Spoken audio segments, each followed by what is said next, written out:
Hi, my name is Shasha, age is 29 and I am a journalist. I have been to several places in order to cover my articles. Yet my trip to Borobudur might have been the most memorable one. Here is my story. It was back then in December 2018. I stayed there for 3 days and 2 nights. Talking about Borobudur, the first thing that comes to mind is the Borobudur Temple. Borobudur Temple is famous for the sunrise view. To my luck, I got to stay at Manohara Hotel, which serves a sunrise ticket and had a walking distance to the temple. I woke up at 4, filled my stomach with mineral water and some fruit snacks. It was still very dark. Then I took my way to the receptionist to take my sunrise ticket. To my surprise, there were still other people who woke up this early. I was informed to get into the temple by using gate number 8. Before actually going inside, I had to get security checked for 3 times since they are prohibited items such as foods, drones, and firearms. Well, it is the biggest Buddhist monument in the whole world, so it was understandable. The securities then gave a brief information on which route to use to go to the temple. The clock is finally at 5:25 a.m. and I can see the sun slowly rising up and the dark sky turning bright. It was mesmerizing. Even though there were a lot of people due to the holidays, it was still quiet and peaceful. I was enjoying the view until suddenly, a girl tapped on my shoulders. She was showing me a note on her phone. Someone is trying to pickpocket you. Walk in front of me and follow my lead. Was written. The message stunned me, but I followed anyway. Turns out, there was a guy holding a small knife behind me, but quickly hid it after I moved. Thank you so much. Don't mention it. Do you have everything with you?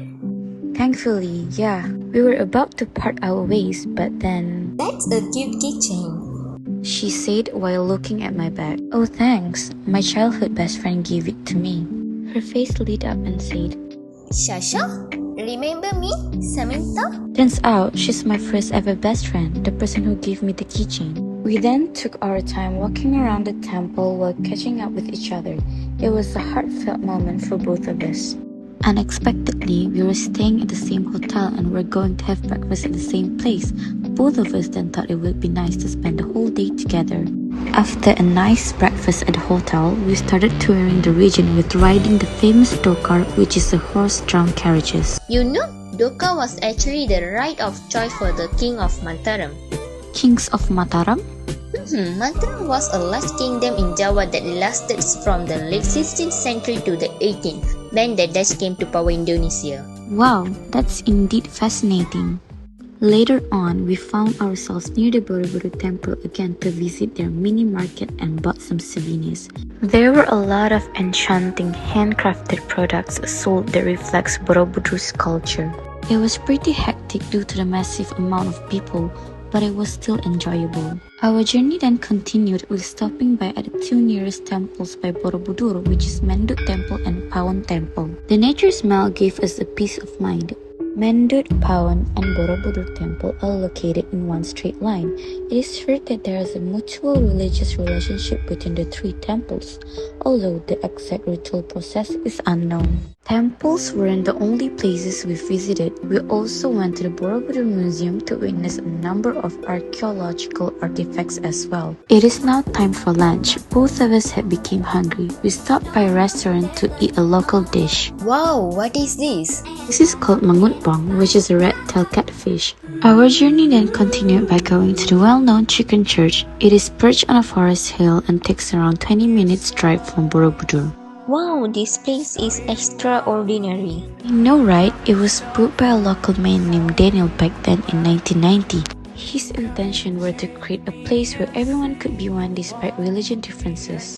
For dinner, Samantha recommended both of us a place. Let's go eat at this restaurant. It's called Enam Langit.